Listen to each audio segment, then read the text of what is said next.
역대 왕들의 그 왕조가 있죠.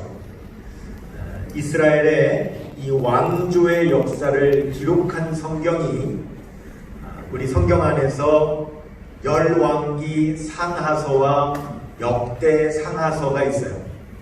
그러나 두 부류로 크게 분류하면 이스라엘의 왕조의 역사를 기록한 책은 열왕기서가 있고 역대서가 있는 겁니다. 열왕기서도 이스라엘 왕들의 모든 역사를 기록했고 역대서도 모든 왕들의 역사를 다 기록했습니다. 두 번 기록한 거죠. 그럼 왜 한 번이면 될 걸 이렇게 두 번 기록했는가? 그것은 바라보는 관점이 서로 다르기 때문에 그렇습니다.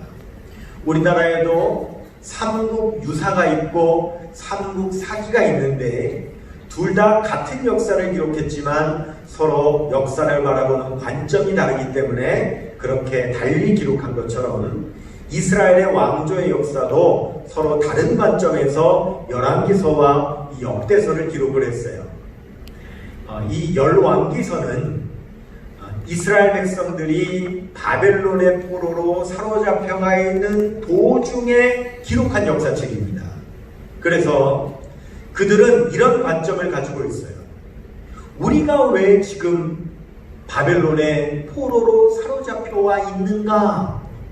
그 이유가 무엇인가? 라고 하는 그 질문에 해답을 주기 위해서 열왕기서가 기록되어 있습니다. 이스라엘의 왕조는 사울 왕으로부터 시작돼서 다윗 왕, 솔로몬 왕까지 이어지다가 솔로몬 왕 다음에 이 나라가 남유다와 북이스라엘로 분열이 되고 갑니다. 남유다는 바로 솔로몬 왕의 아들인 르호보암이 왕이 되어서 예루살렘 성전을 소유한 채 단 두 지파만으로 이루어지게 되었고, 북이스라엘은 솔로몬의 신하였던 여로보암이 왕이 되면서 무려 10지파를 소유한 그러한 나라로 시작을 하게 됩니다. 이 열왕기서는 이 이스라엘이라고 하는 나라가 왜 패망을 하였고 왜 지금 바벨론의 포로로 사로잡혀가 있는가 라고 하는 질문에 답을 주기 위하여서 이렇게 말씀을 하고 있는 겁니다. 남유다는 시작부터 끝까지 다윗 왕조의 그 혈통을 끝까지 계승합니다. 그런데 북이스라엘은 일종의 이런 겁니다. 너도 왕이 되었으니 나라고 왕이 되지 말라는 법이 있냐? 이러면서 선왕들을 계속 암살하면서 쿠데타를 일으켜서 끝까지 왕조가 계속 뒤바뀝니다.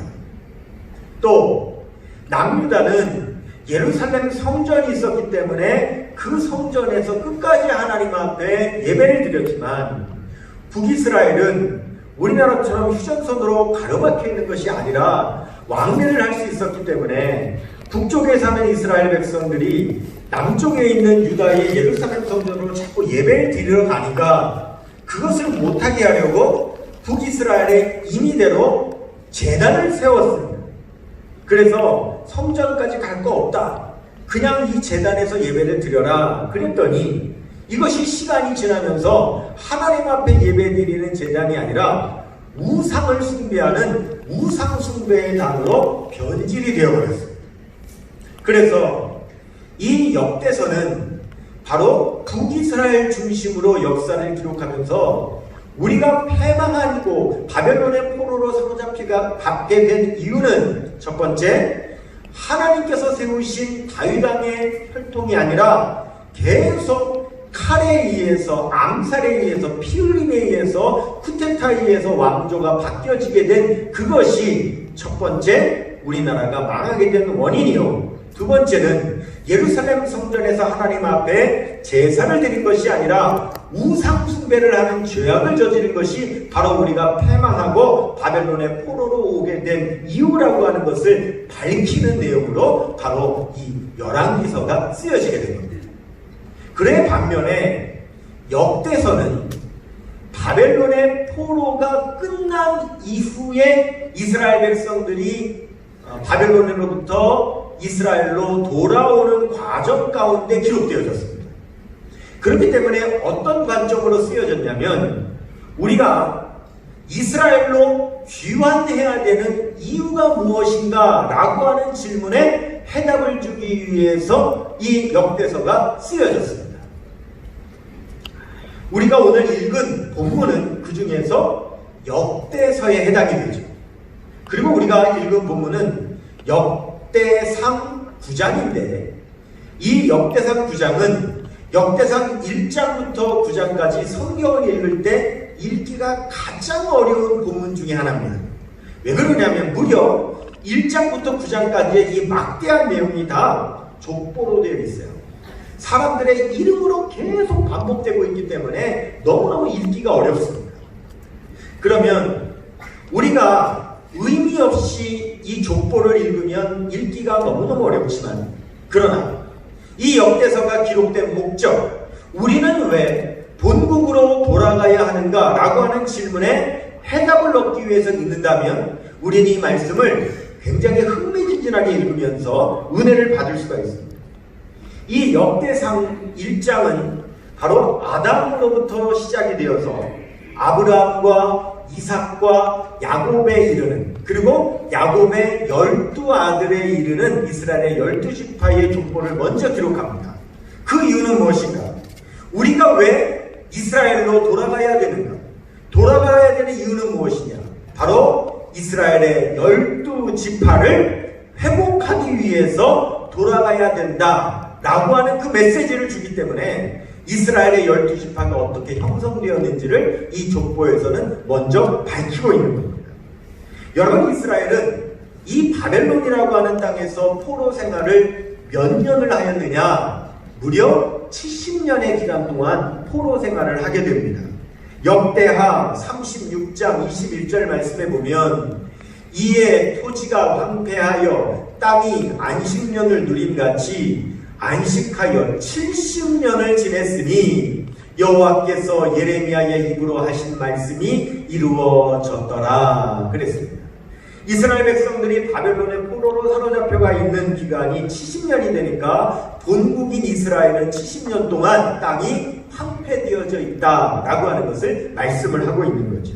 그러면 70년이라고 하는 기간은 얼마나 긴 기간일까요?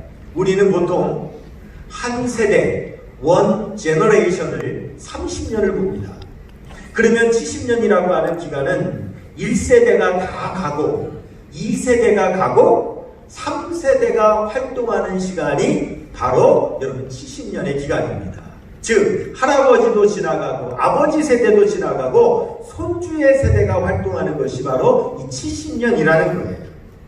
여러분, 70년 전에 이스라엘 백성들이 처음 바벨론의 포로로 끌려갈 때에 그 1세대 할아버지 세대들은 엄청난 고난과 고통 가운데 바벨론의 포로로 끌려가게 됐습니다. 바벨론에 처음으로 잡혀갈 때에는 손발이 묶여진 채 짐승처럼 줄줄이 그렇게 바벨론에 끌려갔습니다. 여러분, 어제가 무슨 날이었죠? 현충일이었어요.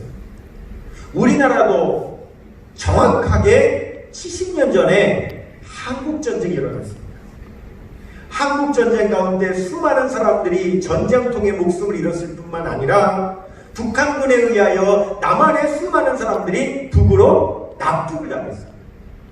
여러분, 불과 우리나라도 70년 전에 납북당하여 포로로 끌려갈 때에 어떻게 끌려가느냐? 짐승처럼 손발이 묶인 채 그렇게 우리나라에서도 여러분 북으로 끌려갔습니다.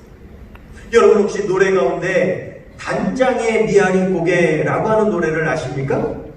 단장이라고 하는 말은 끈을 단자에 창자 장자를 써서 창이 끊어지는 미아리 고개다 라고 하는 의미입니다. 그만큼 고통의 미아리 고개였다는 거예요. 한국전쟁 당시에 서울의 가장 북쪽에 있는 외곽도로는 오직 유일하게 미아리 고개를 넘어가야만 되는 도로가 유일했다고 그래요. 그래서 북한군이 남침을 했다가 서울이 수복되는 바람에 그들이 퇴각을 할 때 수많은 사람들을 포로로 또한 납북을 해가지고 끌고 갈 때에 어디로 데려갔느냐? 미아리 고개를 넘어가지고 북한으로 그렇게 끌고 갔습니다. 그럴 때에 가족들이 자기 남편이 끌려가는 모습을 보면서 쫓아가는데 어디까지 갈 수 있었느냐? 미아리 고개까지만 쫓아갈 수 있었다는 겁니다. 더 이상 미아리 고개를 넘어서는 갈 수 없었기에 그 미아리 고개에서 사랑하는 남편을 떠나보내며 아픈 마음으로 불렀던 그 노래가 바로 1954년도에 나온 단장의 미아리 고개라고 하는 노래입니다. 그 노래의 가사는 이렇습니다. 미아리 눈물 고개, 이미 넘던 이별 고개, 화약 연기 앞을 가려 눈 못 뜨고 헤매일 때 당신은 철사줄로 두 손 꽁꽁 묶인 채로 뒤돌아보며 또 돌아보고 맨발로 절며 끌려가신 이 고개여 한많은 미아리 고개. 가사가 이렇게 됩니다. 이 노래를 불렀던 이혜연 씨가 이 노래 중간 간주 부분에서 이런 멘트를 합니다. 여보, 당신은 지금 어디서 뭘 하고 계세요? 어린 용부는 오늘 밤도 아빠를 그리다가 이제 막 잠이 들었어요. 동지 섣달 기나긴 밤 북풍 한설 몰아칠 때 당신은 감옥살이 얼마나 고생하고 계세요. 10년이 가도 100년이 가도 부디 사랑아 돌아오세요. 예 여보. 이렇게 멘트입니다. 여러분, 지금의 세대에 이런 한국전쟁의 역사, 이 단장의 미아리 고개에 철사줄로 두 손 꽁꽁 묶인 채 끌려가는 이 역사를 우리 지금의 세대들은 어떻게 기억할까요? 할아버지 세대도 지나가고 아버지 세대도 지나간 지금의 세대들이 그 역사에 대해서 무엇을 얼마나 알 수 있을까요? 지금의 세대는 바로 완전히 새로운 세상에서 살아가고 있는 세대라는 거죠. 바벨론 포로들도 마찬가지였습니다. 포로의 1세대들은 엄청난 고생과 서러움으로 살았습니다. 시편 137편은 바벨론의 포로로 사로잡혀간 1세대들이 얼마나 서러움으로 살았는지를 노래하는 그 노래가 시편 137편인데 그 1절에 보면 우리가 바벨론의 여러 강변 거기에 앉아서 시온을 기억하며 울었도다 그랬습니다. 그들은 바벨론의 포로로 끌려와 실향민이 되어 고향을 생각하며 눈물로 여러분 세월을 보냈습니다.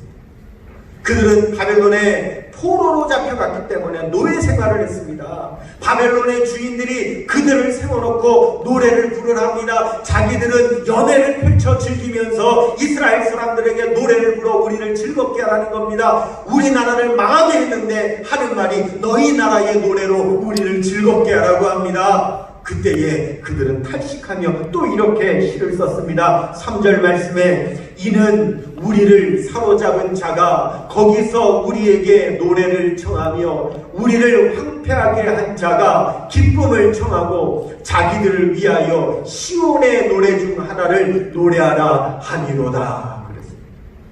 너무너무 속상하고 억울하고 원통하고 보냈습니다. 그래서 이 이스라엘 백성들은 심지어는 속으로 겉으로는 할 수 없지만 속으로 자기의 주인인 바벨론 사람들을 이렇게 저주했습니다. 8절에서 9절에 멸망할 딸 바벨론아 내가 우리에게 행한 대로 내게 갚는 자가 복이 있으리로다. 내 어린 것들을 바위에 내어치는 자는 복이 있으리로다. 이렇게 바벨론 사람들을 저주했습니다. 그런데 그렇게 세월이 흘렀습니다. 70년이 흘렀습니다. 할아버지 세대 1세대는 갔고 아들의 세대 2세대도 갔어요. 그리고 3세대의 손자 세대들이 바벨론에 살고 있는데 그들은 완전히 새로운 세상에서 사는 거예요. 그들은 바벨론에서 태어났어요. 그리고 바벨론에서 성장했어요. 그리고 할아버지 아버지 세대와는 달리 그들은요 바벨론에서 어느 정도 자리를 잡고 높은 지위도 차지하며 안락한 생활도 할 수 있게 됐어요. 여러분 성경 말씀에 보면 느헤미야 같은 경우에는 바로 바벨론 왕의 술관원이 되었다 그랬습니다. 요즘으로 말하면 대통령 비서실장까지 올랐다는 것. 다니엘은요 총리가 되었다는 겁니다. 바벨론의 국무총리까지 올랐습니다. 에스더는 심지어 뭐가 됐습니까? 왕비까지도 됐습니다. 그렇게 세월이 달라진 거예요. 바벨론에서 안락한 생활을 누리게 된 거예요. 바벨론에서 태어나 바벨론에서 자리 잡은 이스라엘 3세대들은요 할아버지의 이야기, 아버지의 이야기는 그냥 호랑이 담배 피던 시절의 이야기처럼 롱롱 오고 그냥 옛날 이야기에 불과한 거예요. 그런데 그때에 바벨론 왕이 선포를 합니다. 이스라엘 백성들은 너희 땅 고국으로 돌아가라 라고 하는 그 명령이 떨어지는 거예요. 여러분 어떨까요? 그 명령을 듣고 이 3세대들이 이스라엘로 돌아가고 싶을까요? 많은 사람들은 바벨론에서의 평안한 삶을 살아가고 있는데 그것을 버려야 되는 거예요. 수백 킬로미터를 짐을 싸들고 여러분 걸어가야 되는 겁니다. 가서는 어떻습니까? 70년 동안 황폐되어져 있기 때문에 다시 그 땅을 처음부터 개척하고 개간해내야 되는데 지금 그들이 살고 있는 바벨론 땅은 세계 최고의 화려한 도시였습니다. 그것을 버리고 황폐한 땅을 가서 다시 개척해야 되는 거예요. 그리고 고국으로 돌아가라고 하는 명령도요 강제 명령이 아니었어요. 가고 싶은 사람만 가라고 하는 선택적인 명령이었습니다. 에스라 7장 13절 말씀해 보니까 조서를 내리노니 우리나라에 있는 이스라엘 백성과 그들 제사장들과 레위 사람들 중에 예루살렘으로 올라갈 뜻이 있는 자는 누구든지 너와 함께 갈지어다. 가고 싶은 사람 가라고 했어요. 그런데 놀랍게도 바벨론에서 태어나 바벨론에서 자리 잡고 바벨론의 안락한 삶을 누리고 있음에도 불구하고 우리 조상의 땅, 우리 할아버지와 우리 아버지의 땅, 그리고 우리의 땅인 그 이스라엘국 황폐한 땅으로 돌아가겠다고 일어선 사람들이 있었어요. 바벨론으로부터 귀환은 3차에 걸쳐서 일어나게 되는데 그 돌아온 사람들의 명단이 성경에 아주 자세히 기록되어 있습니다.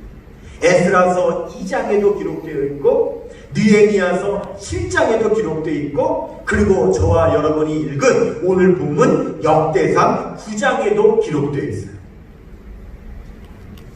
이 역대서는 우리가 왜 이스라엘로 돌아가야 하는가, 그 이유가 무엇인가 라고 하는 그 질문에 답을 하기 위해서 기록된 말씀이라고 여러분들에게 제가 이미 말씀을 드렸어요. 그러면 왜 돌아가야 하는 것인가? 이 역대서는 우리가 왜 그 안락한 바벨론의 삶을 다 버리고 왜 그 척박한 우리의 고국인 이스라엘로 돌아가야 되는 것인가 라고 하는 질문에 무엇이라고 대답하는가? 그것은 바로 살아계신 하나님께 성전을 재건하여 예배 드려야 하기 때문에 우리는 이스라엘로 돌아가야 한다고 성경은 말씀하고 있습니다. 여러분 에스라서 1장 2절에서 3절 말씀해 보면 바사왕 고레스는 말하노니 하늘의 하나님 여호와께서 세상 모든 나라를 내게 주셨고 나에게 명령하사 유다 예루살렘에 성전을 건축하라 하셨나니. 여러분 놀랍죠? 누가요? 하나님이 고레스 왕에게 하나님의 성전을 건축해야 된다고 하나님 말씀하셨다는 거예요.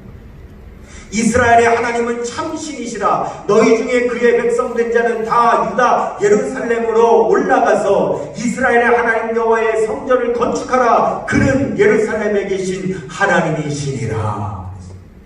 하나님께서는 예루살렘 성전을 다시 재건하고 거기서 하나님께서는 예배를 받기 원하셔서 지금 이스라엘 백성들을 다시 바벨론으로부터 이스라엘로 돌려보내시는 역사를 이루신 것이니 우리는 돌아가야 된다라고 말씀하고 있는 거예요. 그러면 이스라엘로 돌아가서 성전을 건축하면 여러분 건물만 있다고 예배가 됩니까? 우리 포항성결교회가 아름다운 예배당만 있다고 예배가 됩니까? 여러분 예배가 드려지기 위해서는 성전도 있어야 하지만 그 성전에서 예배를 드려야 되는 예배자가 있어야 되는 줄로 믿습니다. 하나님은 성전만 건축하기를 원하시는 것이 아니라 그 성전에서 하나님 앞에 신령과 진정으로 예배할 예배자들을 찾으시는 줄로 믿습니다.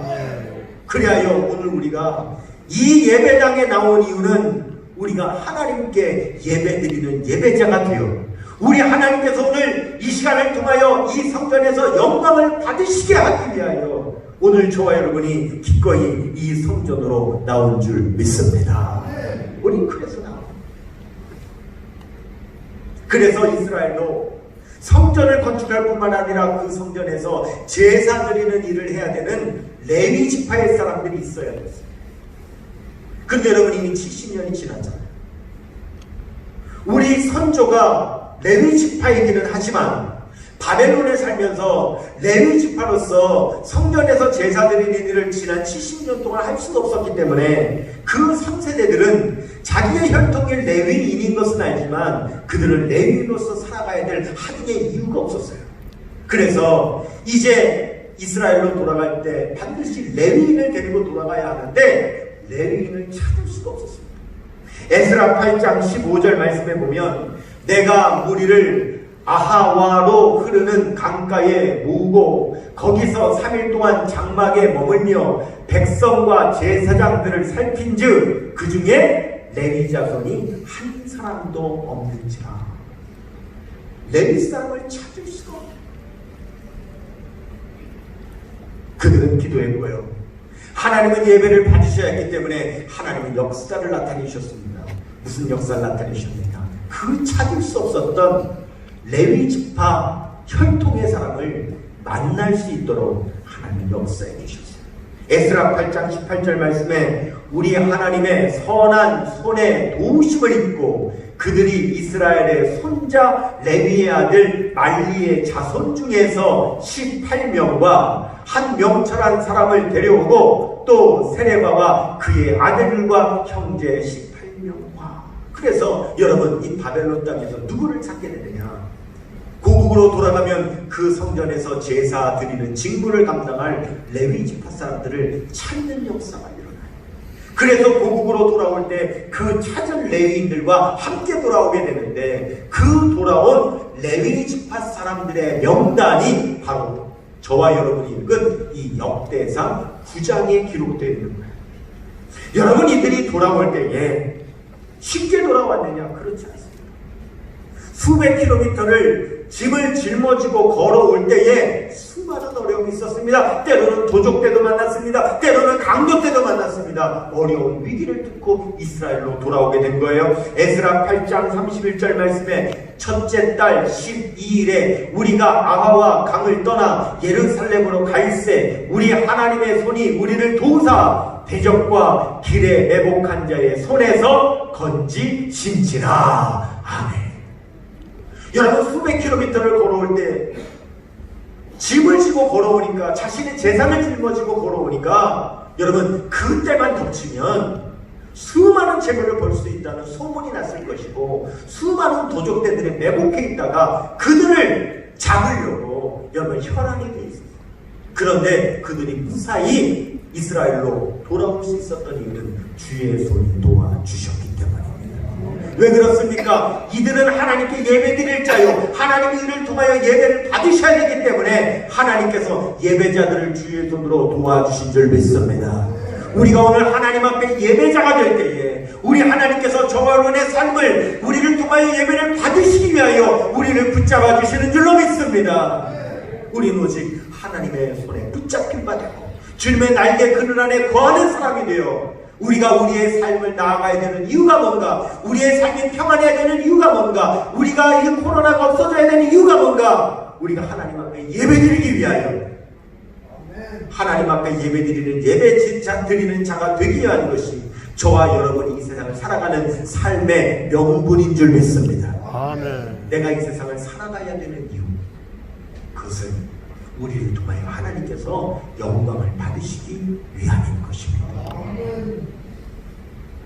돌아온 사람 중에 이 레위 지파의 명단이 쭉 기록되어 있습니다. 제사장부터 시작하여서 여러 성전에서 직분을 맡은 사람의 명단이 쭉 기록되어 있는데, 그 내용 가운데 저와 읽은 오늘 본문 말씀 28절부터 32절까지는 그 중에서도 어떤 사람이냐면 성전에서 제사 드리는 그 기구들, 그 도구들을 맡아서 관리하는 사람의 명단이 기록되어 있는 거예요.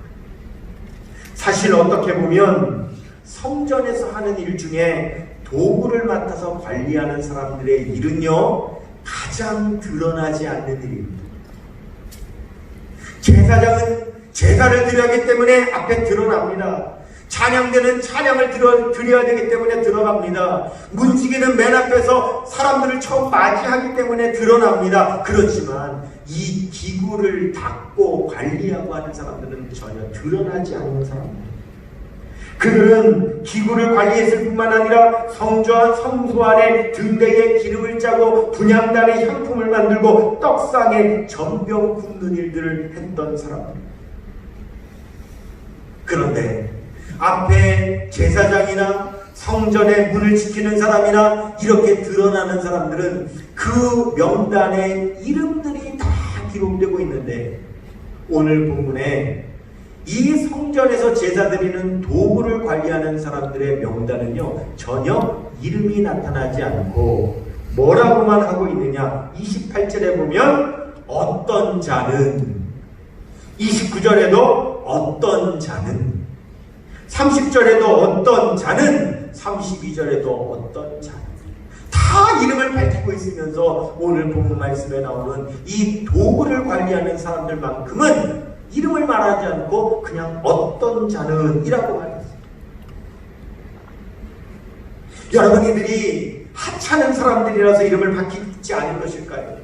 그들은 바벨론에 있을 때부터 하찮은 사람들이었기 때문에 이름을 밝히지 않은 걸까요? 그들이 하찮은 사람이기 때문에 일도 이런 하찮은 일을 맡긴 걸까요? 그렇지 않습니다. 왜냐하면 여러분, 사람에 따라서 일을 맡긴 것이 아니라 원래 하는 일은요, 그들의 조상 때부터 가문에 따라서 이미 하던 일이 정해져 있었어요. 그가 어떤 사람이건 간에 그의 가문이 그런 혈통이었기 때문에 이스라엘에 돌아와서도 자기 조상들이 하던 일을 그대로 맡아 하는 사람들이 있어요. 이들 중에는요, 바벨론에서 자리를 잘 잡고 살던 사람도 있었을 거예요. 이들 중에는요, 바벨론에서 권세가 있는 사람도 있었을 거예요. 학식이 있는 사람도 있었을 겁니다. 이들 중에는요, 여러분, 바벨론에서 큰 부를 축적한 사람도 있었을 거예요.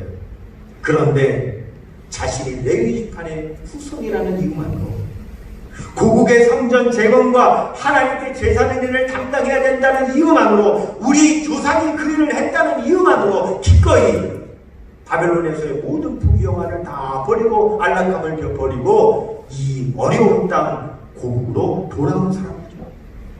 그런데 놀랍게도 아무도 명단을 밝히고 있지 않은데 오늘 본문 말씀을 보면 독특하게 31절에 단 한 사람만 이름이 중간에 나옵니다. 31절 한번 같이 읽겠습니다. 시작. 고라, 자손, 살룸의 맏아들 마띠다라 하는 레위 사람은 전병을 굽는 일을 맡았으며, 이렇게 기록하고 있어요. 참 독특하죠.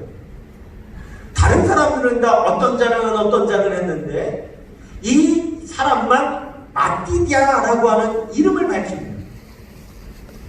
그러면 이 마띠다가 무슨 대단한 일을 했길래 그 이름을 밝히고 있느냐? 아니요. 여러분, 무슨 일을 했다고 나옵니까? 전병 굽는 일을 했답니다.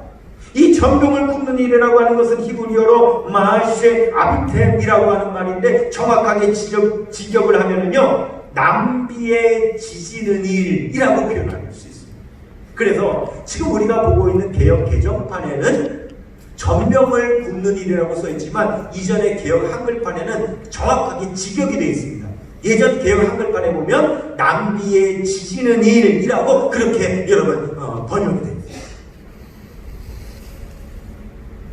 그러면 왜 마띠다는 그냥 남비에다가 지지는 일, 여러분, 남비에다 지졌다, 우리 식으로 말하면 뭐죠?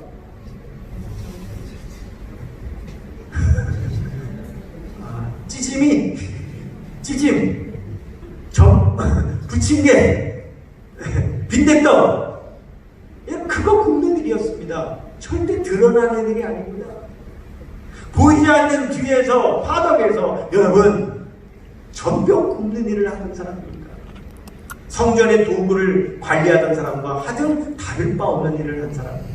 그런데 독특하게 그의 이름만큼은 기록하고 있다는 거예요. 왜 그럴까요? 여러분, 여기는 이중적인 의미가 있습니다. 이 마디디아는요, 여러분, 돌아온 이스라엘 백성 가운데 어떤 사람이냐? 그는요, 바벨론에 있을 때나 돌아와서도 이스라엘의 백성들 가운데 최고의 으뜸가는 존경받는 지도자였습니다. 여러분, 이 당시에 최고의 지도자는 누구였냐면 느헤미야였습니다. 느헤미야가 이스라엘의 모든 백성들을 모아놓고 나무로 강단을 만들어 그 위에 서서 율법책을 찾아서 읽습니다. 그때 모든 백성들이 그 율법책 소리를 듣고는 회개하는 회개의 큰 역사, 종교 개혁이 일어납니다. 근데 그때에 이스라엘의 최고 지도자였던 느헤미야가 그 율법을 낭독할 때에 마띠다가 나옵니다. 느헤미야 8장 4절 말씀해 보면 그때 에스라입니다. 제가 느헤미야라고 그랬는데 에스라입니다. 네, 그때 학사 에스라가 특별히 지은 나무 강단에 서고 그의 곁 오른쪽에 선자는 누구예요? 마띠다와. 왼쪽도 아니고 이 에스라가 율법책을 낭독할 때에 가장 우측에 가까이 서 있는 사람이 누구였냐면 마띠다였습니다.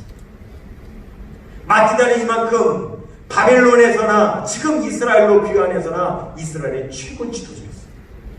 그런데 이렇게 존경받는 최고 지도자인 마띠다가 평상시에는 뭘 한다고요? 남비의 지지은 일을 합니다. 전병 굽는 일을 합니다. 그러면 오늘 본문 말씀에 나오는 이 어떤 사람, 어떤 자라고 하는 이 무명한 자가 도대체 어떤 사람이라는 걸까? 이름은 밝히고 있지 않지만 마띠다처럼 여러분 이렇게 성전의 기구를 관리하는 이 이름 없는 뒤편에서 일하는 사람은 이스라엘의 위대한 영적인 지도자일 수 있습니다. 그는 존경받는 사람일 수 있습니다. 학식이 높은 사람일 수 있습니다. 권세가 있는 사람일 수 있습니다. 부가 많은 사람일 수도 있습니다. 그러나 그가 어떤 사람이 되었든지 간에 하나님의 성전에서는 그저 나에게 주어진 일을 그의 유명함과 무명함에 상관없이 묵묵하게 자기의 소임을 담당하는 그런 사람이라는 사실을 오늘 우리에게 말씀하고 있는 것입니다. 제가 작년에 군포시에 있는 한 교회에 부흥회를 가게 됐었습니다. 전 교인이 100여 명 모이는 교회인지라 여러분 부흥회를 한다고 모든 교인이 다 참석할 수 있는 것이 아니니까 한 70여 명 모여서 부흥회를 했어요. 그런데 새벽, 낮, 저녁 하루 3번 부흥회를 3박 4일 동안 하는데 그때에 3박 4일 내내 저를 숙소에서부터 교회로, 교회에서 다시 숙소로, 중간에 식사를 하게 되면 식사의 장소로 하루 종일 저를 차에다가 이렇게 픽업해서 섬겨주신 그런 저보다도 나이가 훨씬 많은 한 집사님이 계셨어요. 이분은 3박 4일 동안 자기가 하는 일을 다 내려놓고 오직 강사인 저를 섬기는데 전심을 다해서 그 교회 부흥성회를 그분은 섬기고 있었어요. 하루 이틀 지나서 그분이 뭐 하는 분인지를 알게 됐어요. 그분은 여러분들에게 이름을 대면 여러분들도 다 알만한 그런 유명한 가전제품 회사의 회장님이었어요.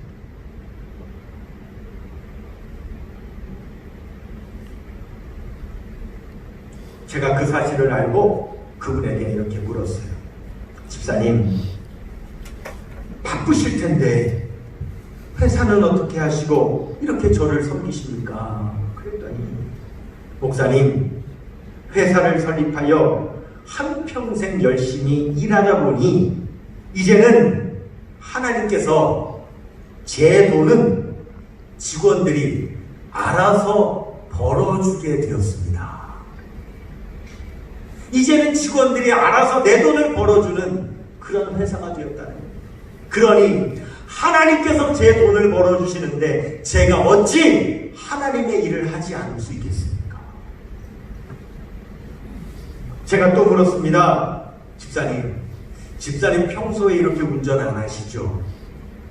평상시에는 기사가 대신 다 운전해 주지 않으시나요? 그랬더니 그렇다. 자기가 직접 손으로 운전할 일이 거의 없다는 겁니다. 그런데 이렇게 말합니다. 네, 그렇지요. 그런데 요즘 세상에 직원에게 개인 일 맡기면 큰일 납니다. 아무리 제 운전기사라 해도 그분에게 목사님을 픽업하는 일을 맡겨서는 안 됩니다. 그리고 제가 은혜 받고 좋아서 하는 일인데 왜 맡기겠습니까? 제가 그 운전기사에게 이렇게 말했습니다. 하나님 덕분인 줄 알고 며칠 푹 쉬어. 그렇게 얘기합니다. 여러분, 이름 없는 어떤 자라고 했다고 해서 드러나지 않는 성전기구를 맡았다고 해서 그가 아무것도 아닌 사람이 아닌 겁니다.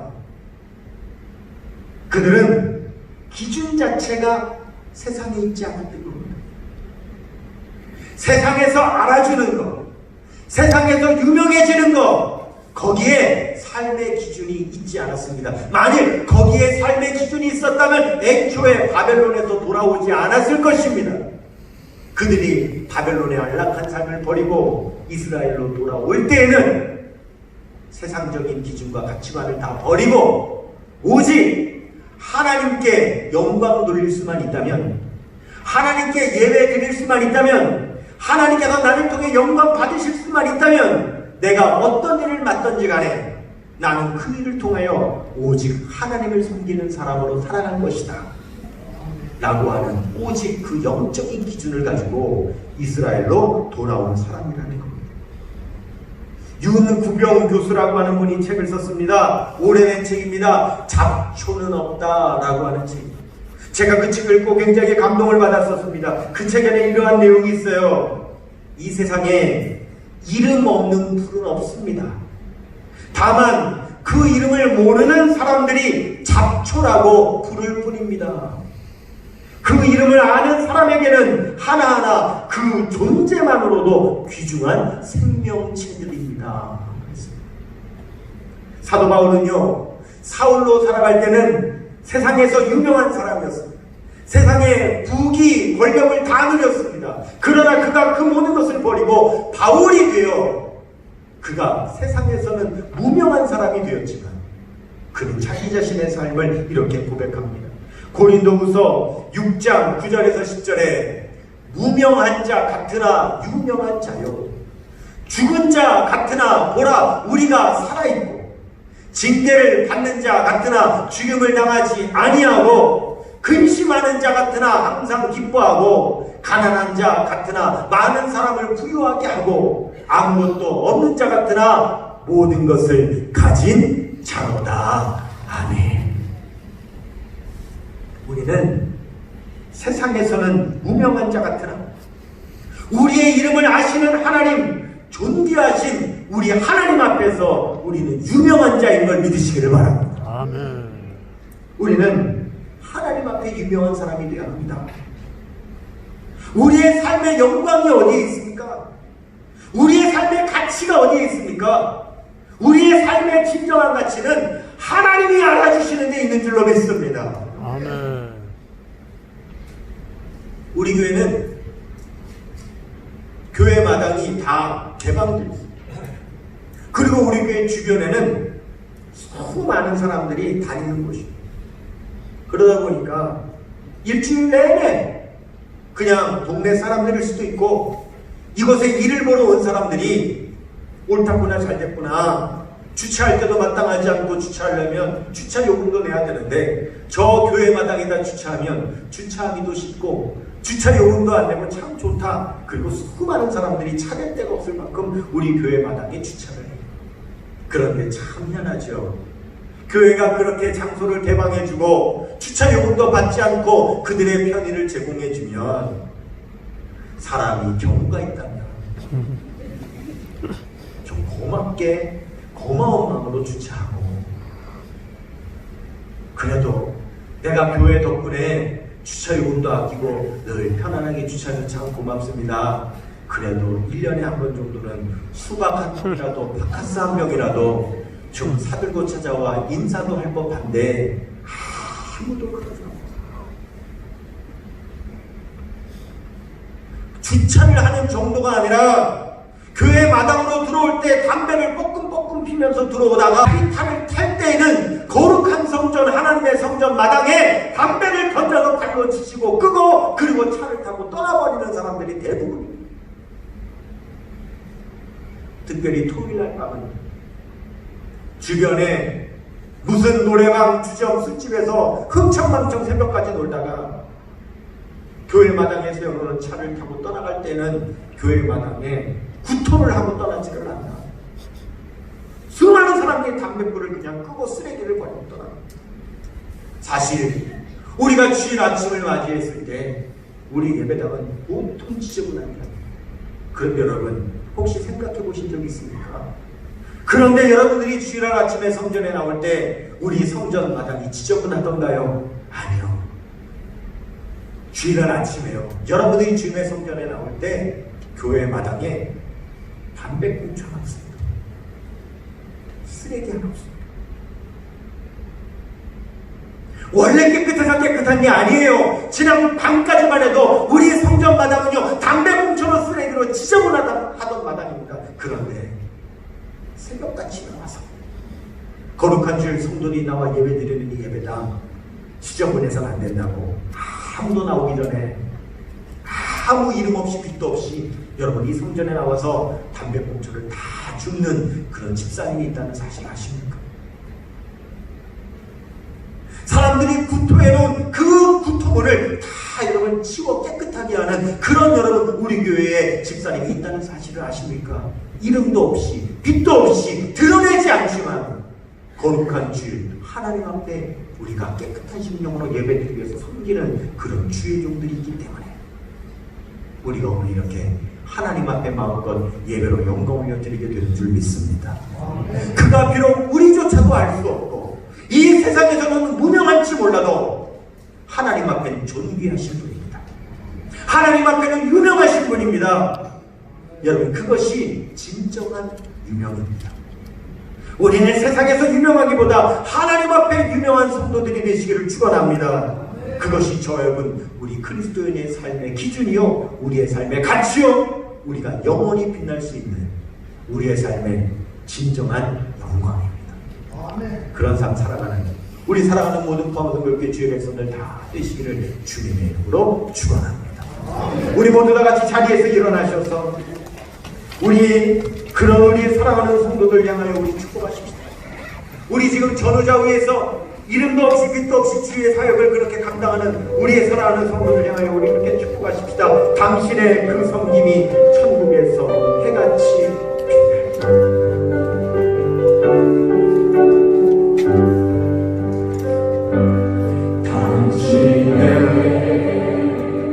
그 섬김이 천국에서 회하시는 날이 당신의 그 영성이 천국에서 회하시는 날이 당신의 그 믿음이 천국에서 해가지는 날이 당신의 그 충성이 천국에서 해가지는 날이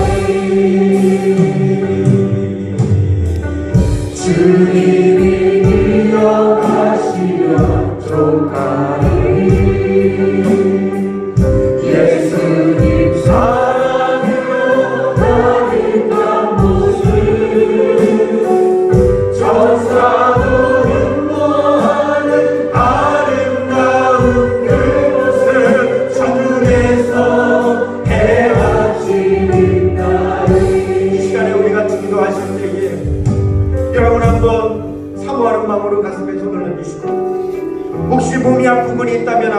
위에 손을 얹으시기를 바랍니다. 여러분, 물론 우리 교회는 우리를 대표하여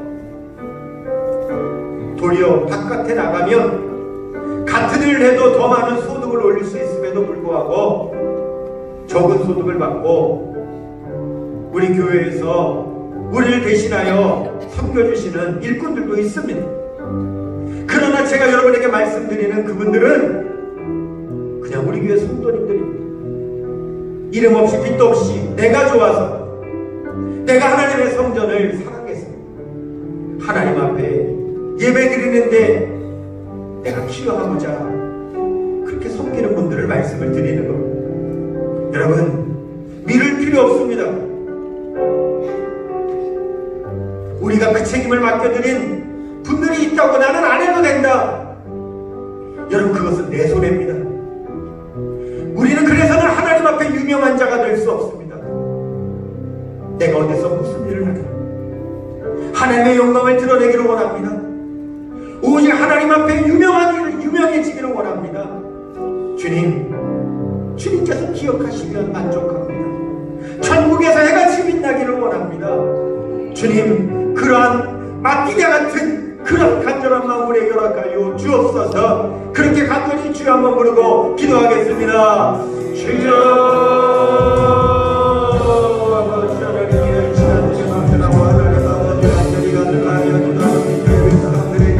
아버지 하나님이여, 주의 권위를 주시고 주의 아버지 하나님이여, 주님 주신 사명을 하여 감당하여 하나님 앞에 하나님 아버지 영광을 여기기를 원합니다. 아버지 하나님이여, 주님 영광을 여기기를 원합니다. 우리가 어떤 성경으로 섬기는 시간에 아버지 만기대 같은 하나님 앞에 귀한 주의 종기를 원합니다. 하나님께서 기억하시는, 하나님께서 알아주시는 아버지 하나님이여, 그런 주의 종기를 원합니다. 하나님 앞에 유명하는 겁니다. 하나님 앞에는 유명해지기를 원합니다. 천국에서는 유명해지고 싶습니다. 아버지, 세상에서는 아니라 할지라도 우리가 반드시 하나님 천국에서 해같이 빛나기를 원합니다. 하나님 감사합니다.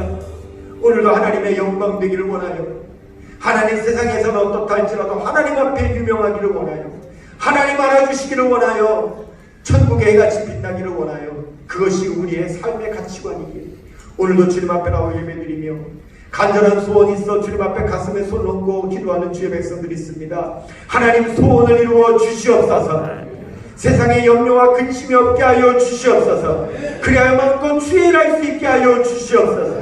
아픈 부위가 있어 손을 얹었습니다. 육신을 치료하여 주시옵소서. 육신이 강건하여 주님 영광에 더 살아갈 수 있도록 고쳐 주시옵소서. 나사렛 예수 그리스도 우리 주님의 이름으로 명하노니 하나님 나라 영광에 살아갈 수 있도록 삶의 문제는 해결될지어다. 하나님 영광에 쓰임받을 수 있도록 육신의 질병은 치유될지어다. 하나님 나라 영광에 더 쓰임받을 수 있도록 코로나는 사라질지어다. 그렇게 되기를 소망하는 주의 백성들에게 이제는 우리 주 예수 그리스도의 은혜와 하나님 아버지의 극진하신 사랑하심과 성령님의 감화감동 인도 교통하심의 역사가 함께 하시기를 간절히 축원하옵나이다. 아멘.